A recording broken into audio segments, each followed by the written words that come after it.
Bienvenue sur le Salesforce World Tour. On va parler de Paris Code, cette initiative. Vous allez la découvrir avec nous et avec Afaf Gabellotto, adjointe au maire de Paris, chargée des politiques de l'emploi. Bonjour. Afaf, Bonjour. merci d'être avec nous. Alors rappelez-nous ce qu'est cette initiative, ce projet Paris Code. Alors, Paris Code, c'est un dispositif parisien qui est en fait un programme de formation pour former des apprenants au métier du codage et au monde digital avec diverses formations avec des partenaires sur tout le milieu digital. On en est à la 3e saison. Voilà, c'est ce que j'allais dire, on est à la 3e saison. Vous pouvez déjà tirer un bilan des 2 premières saisons On a un aujourd'hui? très très beau bilan puisqu'on a décidé de former 1000 apprenants par an. Donc on subventionne ce dispositif à hauteur d'1 million d'euros, la ville de Paris d'1 million d'euros pour permettre donc à des apprenants de bénéficier de formations courtes ou longues et d'être sur le marché de l'emploi, sur un marché qui est aujourd'hui très contraint puisqu'on a un gros besoin et qu'on n'a pas sur les formations initiales forcément les personnes qui sont formées pour. D'accord. Donc c'est une formation rapide pour faire entrer des publics éloignés de l'emploi, des femmes. Ça s'adresse à qui? C'est pas forcément pour les plus jeunes, enfin pour les plus jeunes, pour le 16-18 ans. Enfin, ça va jusqu'où les profils qui sont les gens qui peuvent venir profiter de cette initiative? L'idée première, c'était vraiment d'en faire profiter le public le plus éloigné de l'emploi. Aujourd'hui, le public le plus éloigné de l'emploi à Paris, ce sont les jeunes de moins de 26 ans qui sont en décrochage scolaire et qui sont décrochés, oui. Nous avons aussi les seniors qui aujourd'hui à Paris commencent à un âge assez tôt, c'est-à-dire qu'à 45 ans, on commence déjà à avoir des vraies difficultés de recrutement quand on est en non-emploi, quand on n'est pas en emploi, et on a des temps de périodes de chômage assez longues, et toutes les personnes qui sont éloignées de l'emploi en règle générale. Mais c'est vrai que ce sont les deux cibles, sont les de moins de 26 ans et les plus de 45 ans, et la troisième cible, en particulier les femmes, qui sont le plus souvent le plus victimes du chômage et le plus éloignées de formation en général. Comme ceci, notamment au numérique.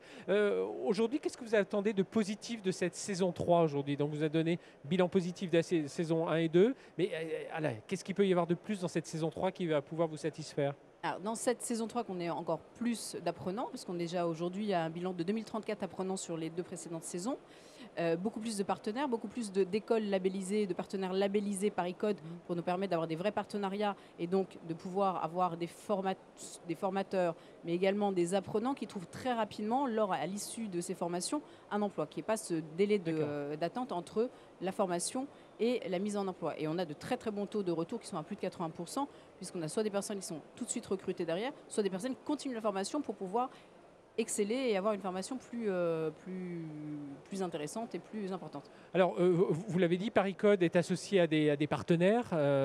Aujourd'hui, on est au Salesforce sur le Tour, donc l'un des partenaires, c'est Salesforce. Comment ça se passe? Comment il se dessine ce partenariat avec Salesforce? Alors, il y a plusieurs façons. Il y a un sourcing qui est qu'on va voir des partenaires, on leur vend un peu notre Paris Code pour leur expliquer qu'on a vraiment besoin de ce partenariat-là pour que ces apprenants servent aux sociétés qui vont avoir besoin, parce qu'il y a un vrai besoin de main-d'œuvre aujourd'hui, on le sait, d'ici fin 2018, il y a 36 000 emplois dans ce secteur-là du numérique, du digital, qui sont en attente. Tout à l'heure, je parlais à Salesforce qui me donnait d'ici 5 ans quand même un nombre de recrutement qui est très important, plus de 100 000, 150 000. Oui, c'est ça, oui, 150 000 emplois, oui. L'écosystème, partenaires, clients, tout ça. Il faut les trouver. Dans le système, il n'y a pas que les grands ingénieurs, il y a aussi tout. Il y a les codeurs, il y a les développeurs, il y a toute une chaîne qui fait qu'on peut former des personnes à n'importe quel parcours, enfin à n'importe quel moment de sa vie, sans avoir non plus un bagage d'école derrière qui soit très important. Donc on peut aussi s'adresser à des décrocheurs et ce qui nous a intéressé, c'est de parler à des partenaires qui nous donnent cette possibilité vraiment d'offrir au public le plus éloigné cette chance-là.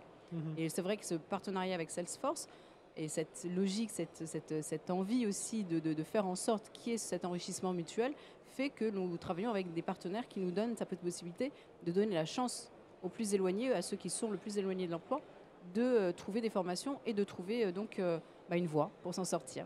Eh bien, merci Afaf Gabellotto d'avoir été avec nous. Je rappelle, vous êtes adjointe à la maire de Paris, chargée des politiques de l'emploi. Vous êtes venu nous parler de cette initiative, un Paris Code, donc saison 3. Et puis, il y en aura d'autres, évidemment. On ne s'arrêtera pas à la saison 3. Merci d'avoir été avec nous. Merci de nous avoir suivis depuis le Paris World Tour de Salesforce.